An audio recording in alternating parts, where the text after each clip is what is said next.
The harmattan was coming in.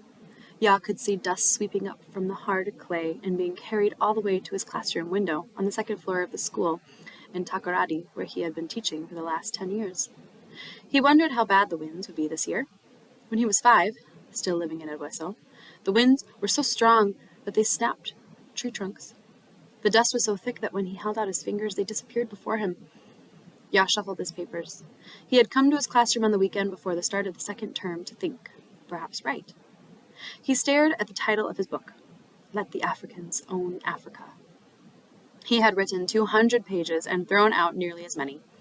Now even the title offended him. He put it away, knowing that if he didn't, he would do something rash.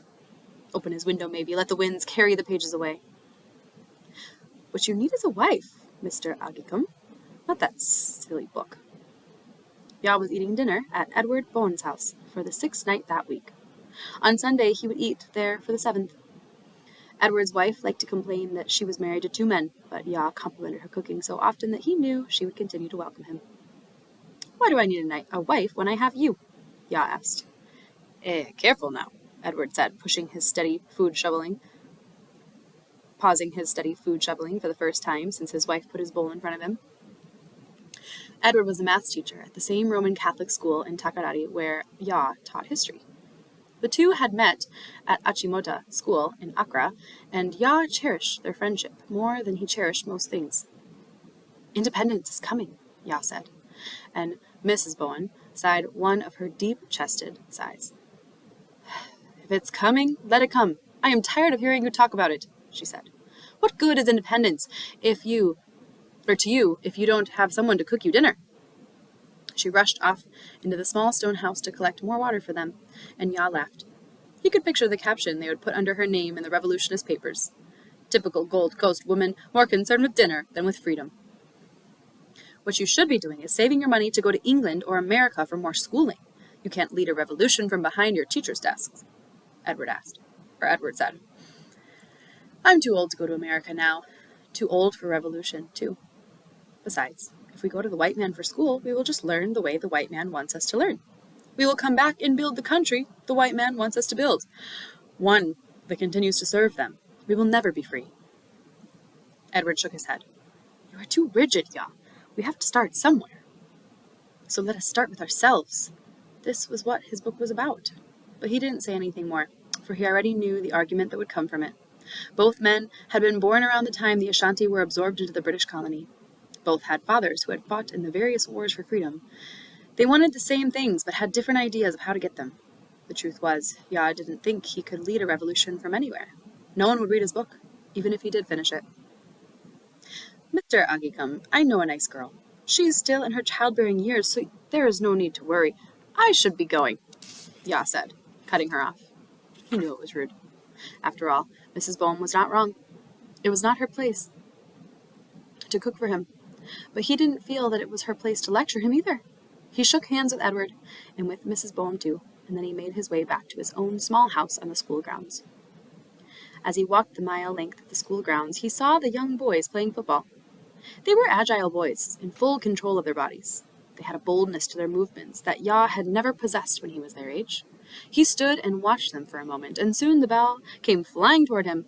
He caught it, and was grateful for that small bit of athleticism. They waved at him, and sent a new student over to fetch the ball. The boy walked up, smiled at first, but as he got closer, the smile fell from his face and a look of fear replaced it.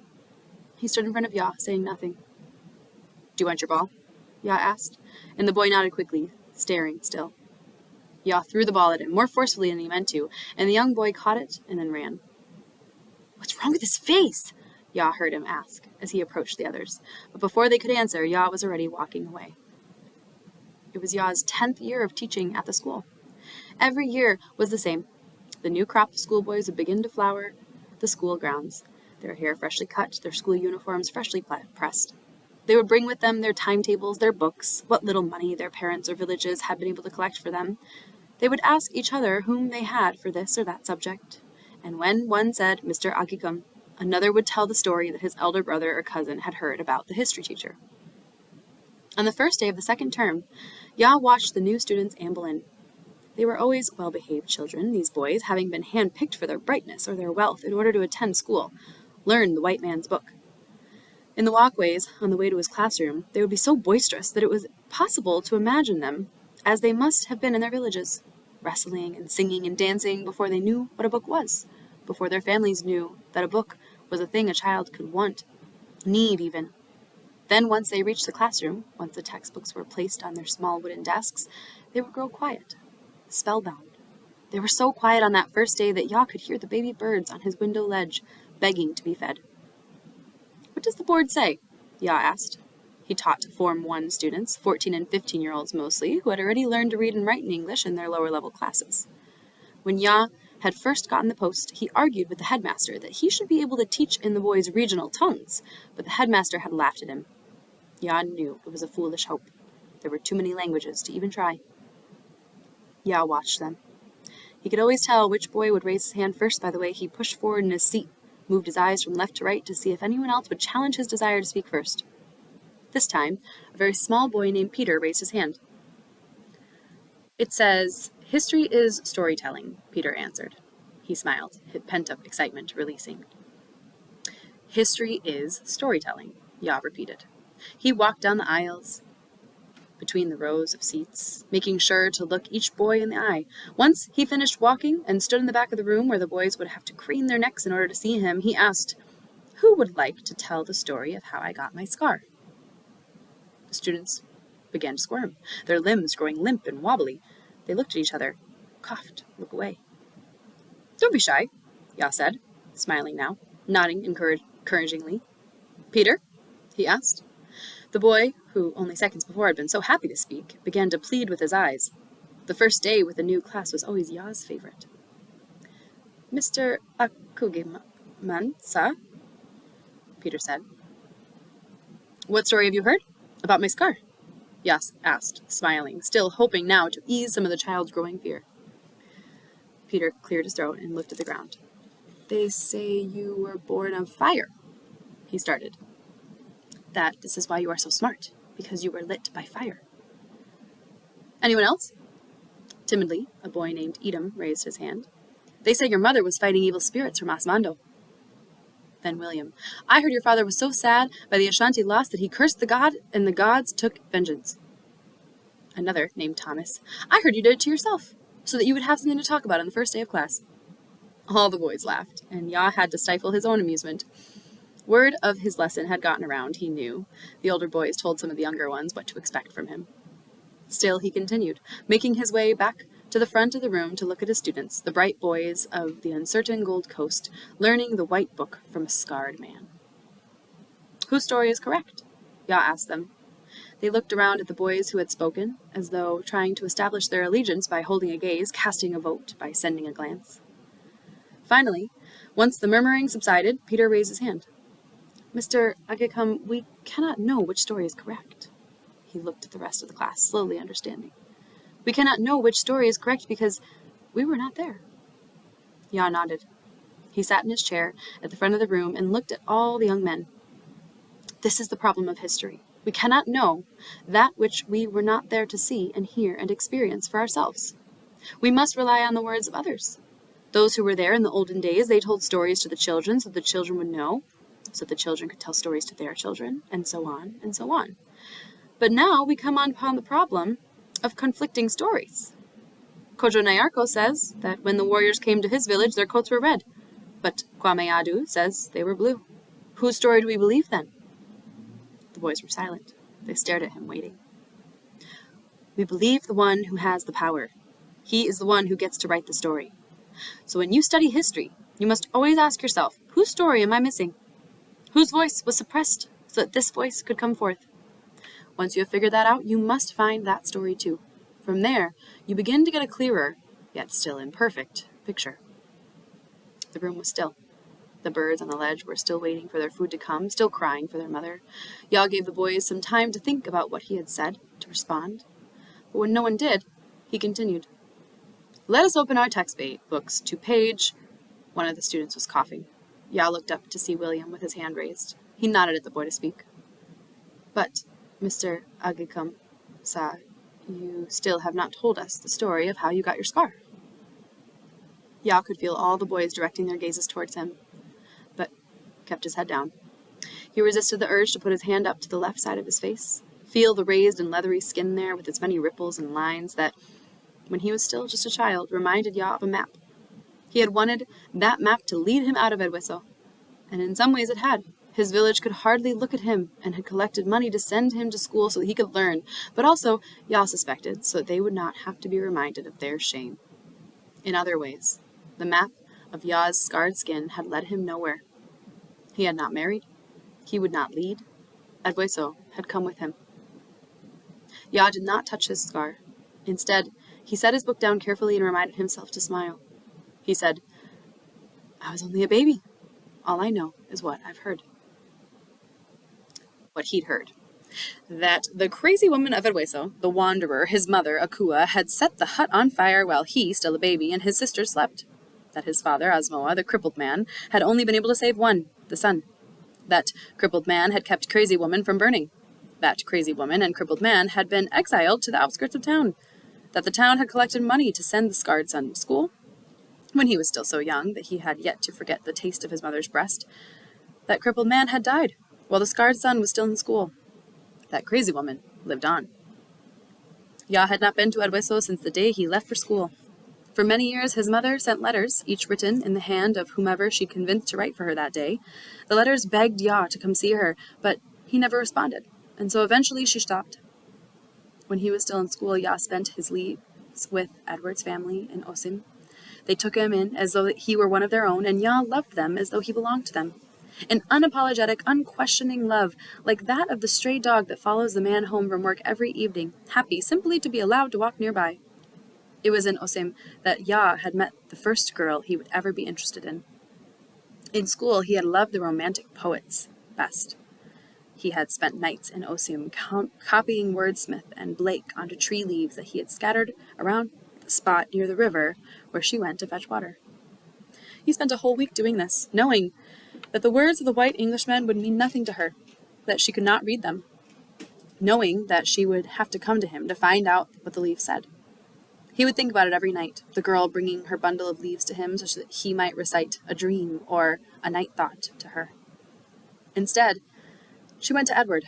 It was Edward who read the lines to her, and afterward it was Edward who told her that the leaves were Ya's doing. "He likes you, you know," Edward said. "Maybe he will one day ask you to marry him." But the girl shook her head, clucked her tongue in distaste. "If I marry him, my children will be ugly," she declared. That night, lying next to Edward in his room, Ya listened as his best friend told him that he had explained to the girl that you could not inherit a scar. Now, nearing his 15th birthday, Ya no longer believed if this was true. The semester passed. In June, Kwame Nkrumah, a political leader from Nkrumah, started the Convention People's Party, and Edward joined soon thereafter. "Independence is coming, my brother," he was fond of saying to Ya on the nights when Ya still joined him and his wife for dinner. This happened less and less. Miss Bowen was expecting her 5th child, and the pregnancy was difficult. So difficult that the Bowens stopped entertaining. First, just the other teachers and town friends that they had acquired, but then Ya, too, noticed that even his welcome began to wear. And so, Ya got a house girl. He had been resistant to having other people in his house for as long as he could remember. He could cook a few dishes for himself competently enough.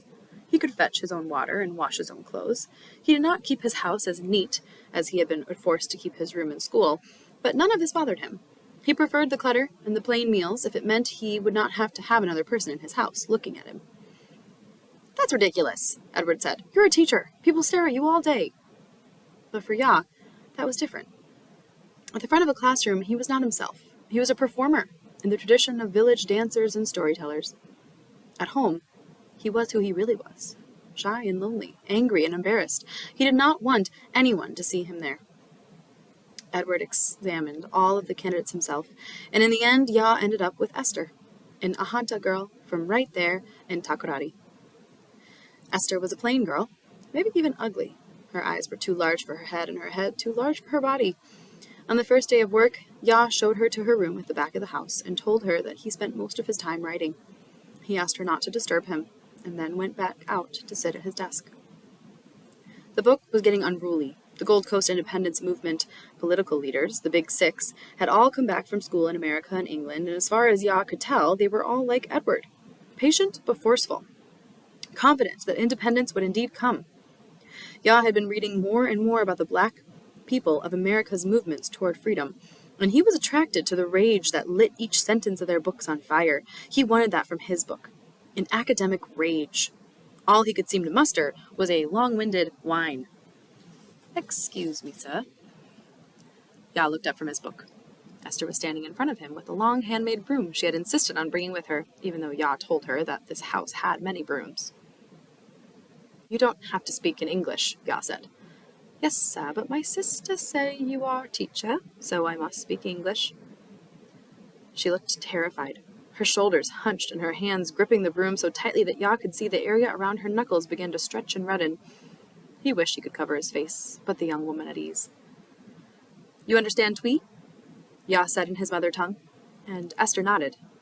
"Then speak freely. We hear enough English as it is." It was like he had opened a gate.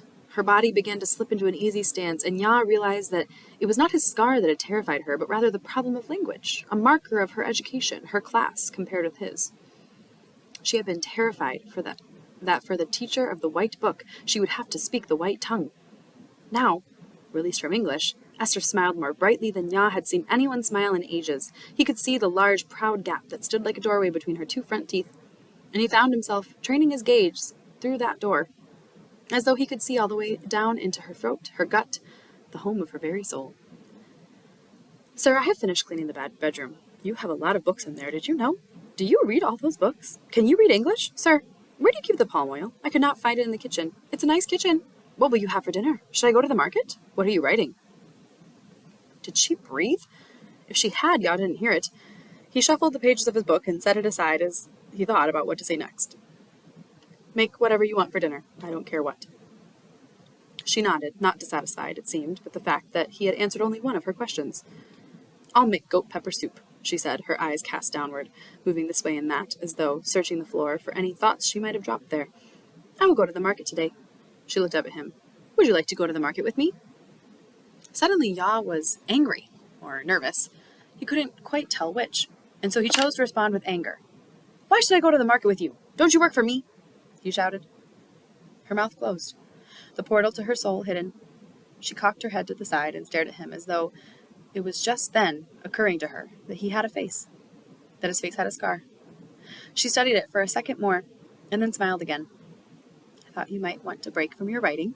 My sister said teachers are very serious because they do all their work in their minds, so sometimes they have to be reminded that they must use their bodies. Will you not use your body if you walk to the market?" Now it was Ya's turn to smile. Esther laughed, her whole wide mouth open, and suddenly Ya had the strange urge to reach in and pull something of that happiness out for himself so that he might keep it with him always. They went to the market. Fat women, with babies at their breasts, sold soup, corn, yams, meat.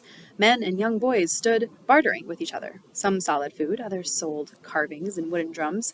Ya stopped by the stand of a boy who looked to be about 13, who was using a slim knife to carve symbols into a drum. The boy's father stood careful watch beside him. Ya recognized the man from last year's kunjum. He was one of the best drummers that Ya had ever seen. And as the man stared at his son, Ya could see he wanted the boy to be even better. "You like to drum?" Esther asked. Ya didn't realize she had been watching him. It was so rare that he had to be concerned with other people. He hadn't been angry after all, just nervous. "Me? No, I never learned how." She nodded. She led the freshly purchased roped goat behind her, and at times while they talked the animal grew obstinate, digging its hooves into the ground and nudging its head against the air, its horns reflecting light. She tugged it forcefully, and it bleated. Perhaps it hurt, though perhaps it would have done so anyway. Ya realized that he should say something. He cleared his throat and looked at her, but his words stuck. She smiled at him. "I make a very good goat pepper soup," she said. "Is that right?" "Yes, so good you would think your mother made it." "Where is your mother?" she asked in her breathless way. The goat stood still, screamed. Esther wrapped the rope once more around her waist and tugged. It occurred to Ya that he should offer to walk the goat for her, but he didn't. My mother lives in Edwaiso. I haven't seen her since the day I turned 6. He paused. She did this to me. He pointed to the scar, angled his body so she could see it more clearly. Esther stopped walking, and so Ya stopped too. She looked at him, and for a second he worried that she would reach out and try to touch him, but she didn't. Instead, she said, "You're very angry." "Yes," he said. It was something he rarely admitted to himself, let alone to anyone else. The longer he looked at himself in a mirror, the longer he lived alone. The longer the country he loved stayed under colonial rule, the angrier he became. And the nebulous, mysterious object of his anger was his mother, a woman whose face he could barely remember, but a face reflected in his own scar. "Anger doesn't suit you," Esther said. She gave the goat one more good tug, and Ya listened to it bleat as the two of them walked ahead of him. He was in love with her. 5 years passed before he realized it, though. Perhaps he knew on that first day. It was summer, and the incessant fog of heat was upon them. So ever-present it felt like a low hum, a heat you could hear. Ya didn't have to teach summer term, and so he had hours, whole days, to sit and read and write. Instead, he watched Esther clean from his spot at the desk. He pretended to be annoyed when she first rolled off her list of endless questions, but since that first day, he always answered them all, each and every one. When it was not raining, he would sit outside under the shade of a big bushy mango tree while she drew water from the well. She carried it back to the house in 2 buckets, and the swollen muscles of her arms would flex, and the sheen of sweat would appear on them, and when she passed him, she would smile. The gap was so lovely, it made him want to cry. Everything made him want to cry. He could see the differences between them as long ravines, impossible to cross. He was old, she was young. He was educated, she was not. He was scarred, she was whole. Each difference split the ravine wider and wider still. There was no way, and so he didn't speak. In the evening, she would ask him what he wanted for dinner, what he was working on, whether he had heard any updates about the independence movement, whether he was still considering traveling for more education. He said what needed to be said, nothing more. "The bunku is too sticky today," she said while they ate one night. In the beginning, she had insisted on taking her meals separately from him, saying that it wouldn't be proper for them to eat together, which was true enough. But the thought of her alone in a room with nowhere for all of her questions to go seemed to him to be the worst option. So now, this and every other night, she ate across from him at his small wooden table. "It's good," he said. He smiled. He wished he were a beautiful man, with skin as smooth as clay. But he was not the kind of man who could win a woman just with his presence. He would have to do something. "No, I've made much better in the past. It's okay. You don't have to eat it if you don't like it. I'll make something else for you. Would you like soup?" She was starting to pick up his plate, so he held it down. "This is good," he said again, more forcefully. He wondered what he should do to win her. For the past 5 years, she had been drawing him more and more out of himself, asking him questions about his schooling, about Edward, about the past. "Would you like to go to Edwaiso with me?" Ya asked. "To visit my mother?" And as soon as he said it, he regretted it. For years, Esther had been nudging him to go, but he either deflected or ignored her. Now, his love made him desperate. He didn't even know if the crazy woman of Edwaiso was still alive. Esther looked uncertain. "You want me to go?" "In case I need someone to cook for me as I travel," he said hurriedly, trying to cover his tracks. She considered this for a moment, and then she nodded. For the first time since he had met her, she had no further questions. There were 206 kilometers between Takoradi and Edwaiso. Ya knew this because he could feel each kilometer as though it were a stone lodged in his throat. 206 stones collected in his mouth so that he could not speak. Even when Esther asked him a question like how much longer were they to travel, how would he explain her presence to the townspeople, what would he say to his mother when he saw her, the stones blocked his words from passing. Eventually, Esther too grew silent. He remembered so little of Edwaiso, so he could not say if things had changed. When they reached the town, they were greeted first by a sweltering heat. The sun's rays stretched out like a cat after a nap. There were only a few people standing about the square that day, but the ones who were there stared freely, shocked at the sight of either the car or the strangers. "What are they looking at?" Esther whispered miserably. She was worried about herself, that people would think it improper for them to be traveling together unmarried. She had not said this to him yet, but he could see it in the way she lowered her eyes and walked behind him.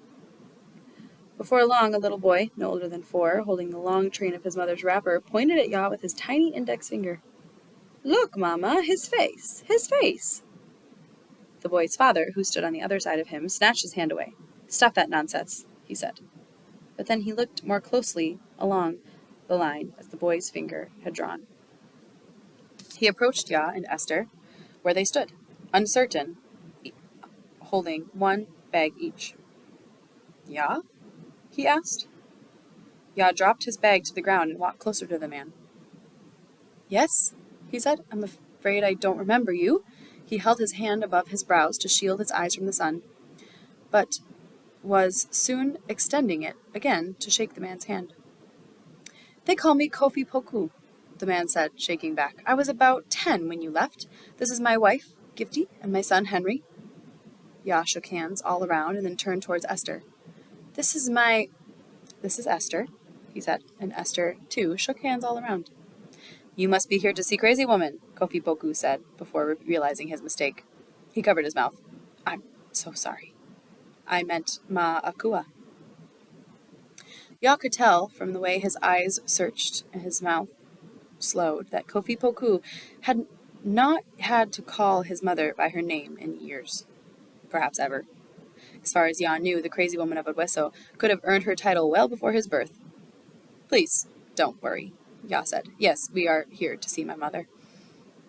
Just then, Kofi Poku's wife leaned in to his ear to whisper something, and the man's eyebrows lifted, face brightening. When he spoke, it was as though the idea had been his all along. "You and your wife must be very tired from your journey. Please, my wife and I would like you to stay with us. We will make you dinner." Ya started to shake his head, but Kofi Poku waved his hand, as though trying to counteract Ya's shake with his own. "I insist. Besides, your mother keeps odd hours. It would not be good for you to go to her today. Wait until tomorrow evening. We will send someone to tell her that you are coming." How could they refuse? Ya and Esther had planned on going straight to Akua's house to stay, but instead they walked the short miles distance from the town square to the Poku house. When they got there, Kofi Poku's other children, 3 daughters and 1 son, were beginning dinner. One of the girls, the tallest and most slender, sat before a great big mortar.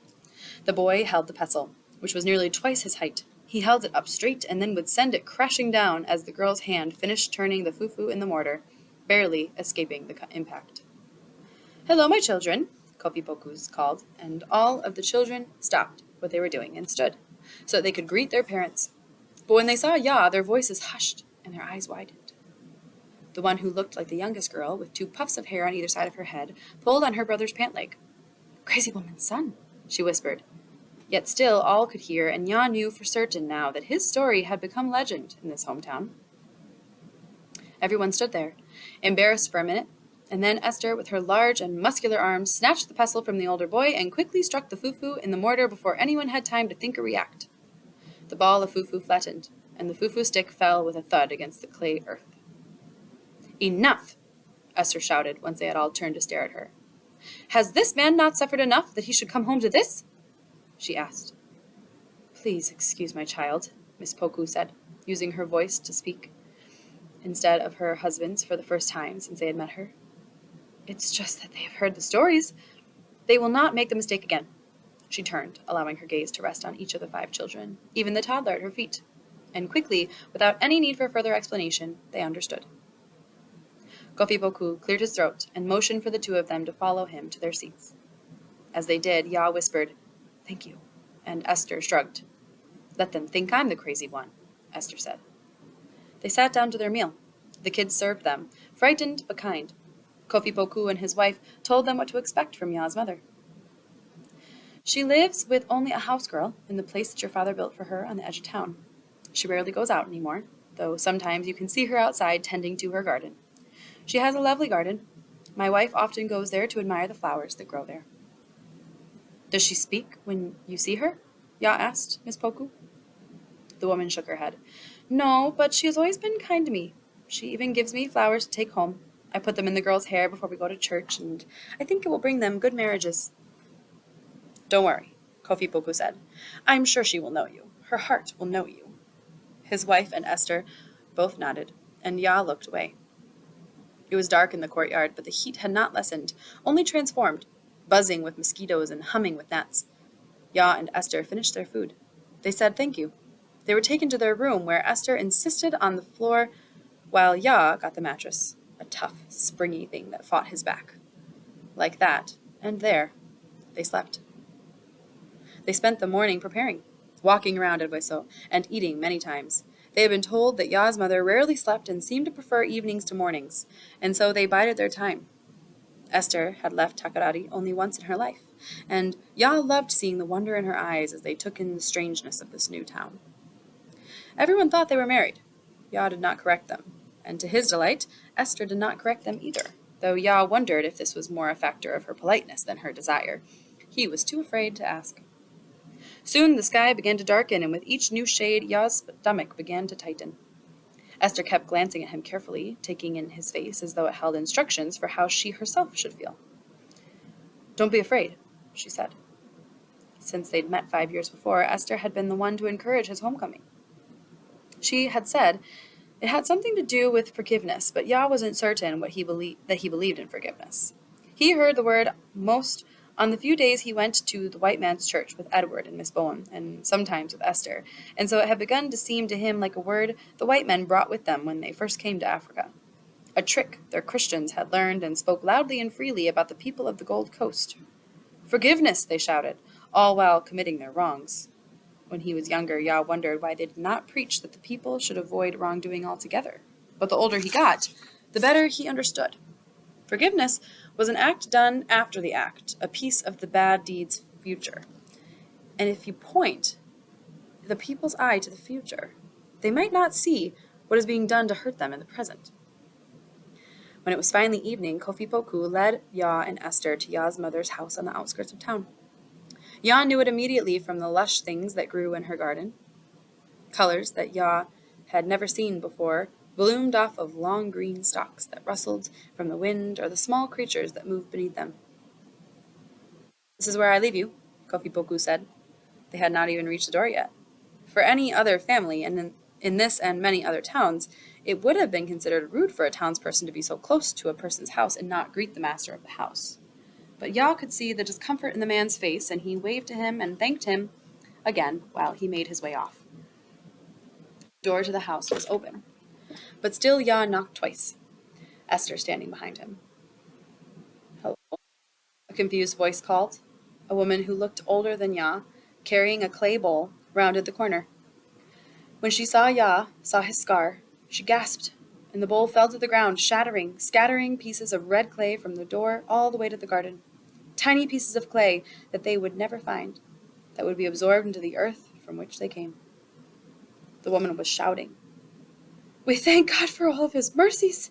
We thank him that he is alive. Our God, he does not sleep. Oh."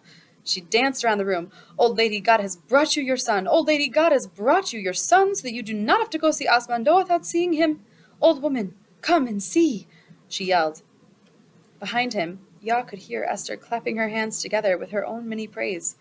He didn't turn, but he knew she was smiling brightly, and the warmth of that thought emboldened him to step a bit further into the room. "Does she not hear me?" the woman mumbled to herself, turning sharply toward the bedroom. Yaa kept moving, at first following the woman, but then continuing straight until he reached the living room. His mother sat in the corner.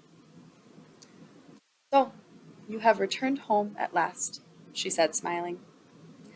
If he had not already known that the woman in this house was his mother, he would not have known it by looking at her. Yaa was 55, which meant she would be 76. But she seemed younger. Her eyes had the unburdened look of the young, and her smile was generous yet wise. When she stood up, her back was straight, her bones not yet hunched from the weight of each year. When she walked toward him, her limbs were fluid, not stiff, the joints never halting. And when she touched him, when she took his hands into her own, her scarred and ruined hands, when she rubbed the backs of his hands with her crooked thumbs, she felt how soft her burns were, how very, very soft. The sun has come home at last. The dreams, they do not fail to come true. They do not fail. She continued to hold his hands. In the entryway, the servant woman cleared her throat. Ya turned to find her and Esther standing there, grinning at them. "Old woman, we will make dinner," the woman shouted. Ya wondered if her voice was always this loud or if the volume was for him. "Please, don't go any trouble," he begged. "Eh? The son comes home after all these years? Does the mother not kill a goat?" She sucked her teeth on the way out the door. "And you?" Ya asked Esther. "Boil the yam while the woman kills the goat," she asked, her voice mischievous. Ya watched them go, and for the first time he grew nervous. Suddenly, he felt something he had not felt in a long, long time. "What are you doing?" he shouted, for his mother had put her hand on his scar, running her fingers along the ruined skin that he alone had touched for nearly half a century. She continued, undeterred by the anger in his voice. She took her own burned fingers from the lost eyebrow to the raised cheek to the scarred chin. She touched all of it, and only once she had finished did Ya begin to weep. She pulled him down to the ground with her, pulled his son into her bosom, and began to chant softly, "My son, oh my son, my son, oh my son."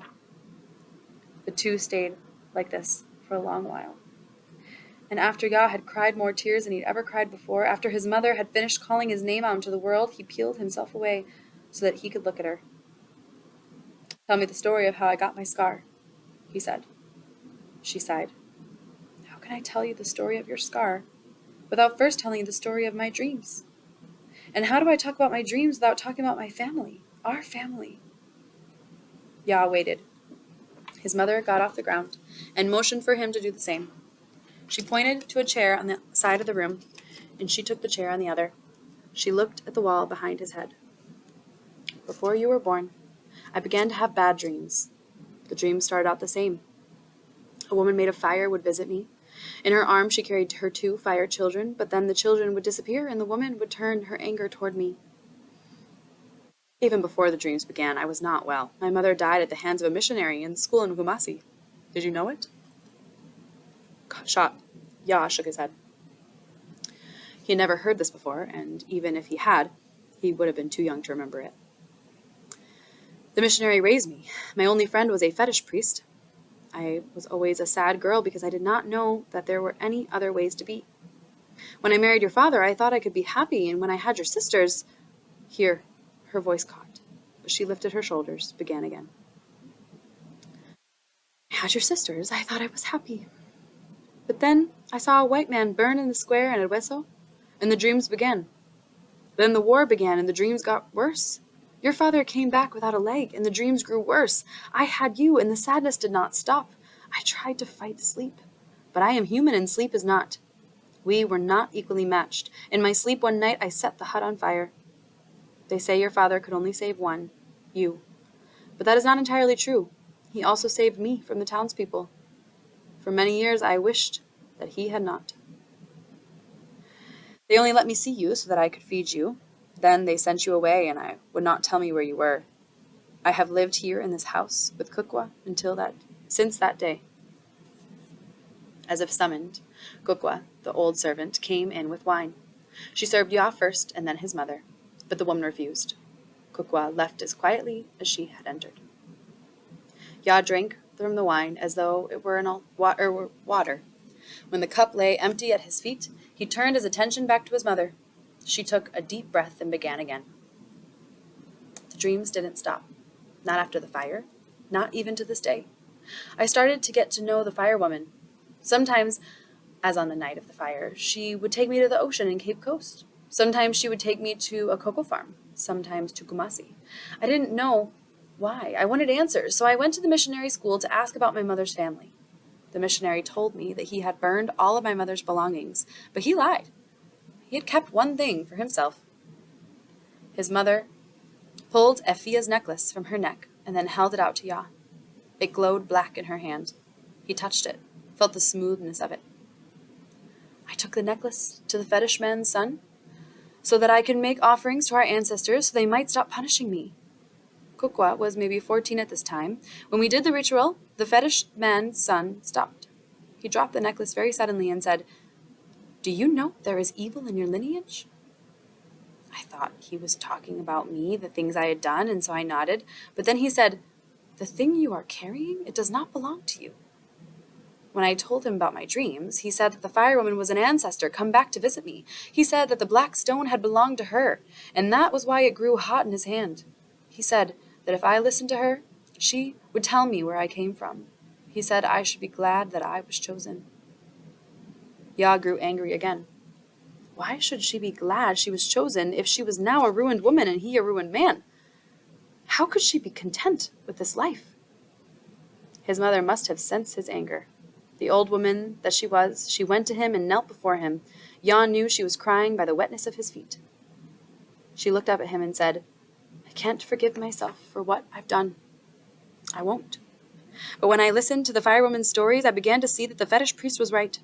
There is evil in our lineage. There are people who have done wrong because they could not see the result of the wrong. They did not have these burned hands as warning. She held out her hands to him, and he looked at them carefully. He recognized her skin in his own. What I know now, my son, evil begets evil. It grows. It transmutes. So that sometimes you cannot see that the evil in the world began as an evil in your own home. I'm sorry you have suffered. I'm sorry for the way your suffering casts a shadow over your life, over the woman you have yet to marry, the children you have yet to have. Ya looked at her surprised, but she simply smiled. When someone does wrong, whether it was you or me, whether it is a mother or father, whether it is the Gold Coast man or the white man, it is like a fisherman casting a net into the water. He keeps only the 1 or 2 fish that he needs to feed himself and puts the rest into the water, thinking that their lives will go back to normal. No one forgets that they were once captive, even if they are now free. But still, Ya, you have to let yourself be free. Ya took his mother up from the ground and into his arms while she kept chanting, Be free, Ya, be free. He hugged her, surprised by how light she was. Soon Esther and Kukwa came in carrying pot after pot of food. They served Ya and his mother well into the night. They ate until the sun came up.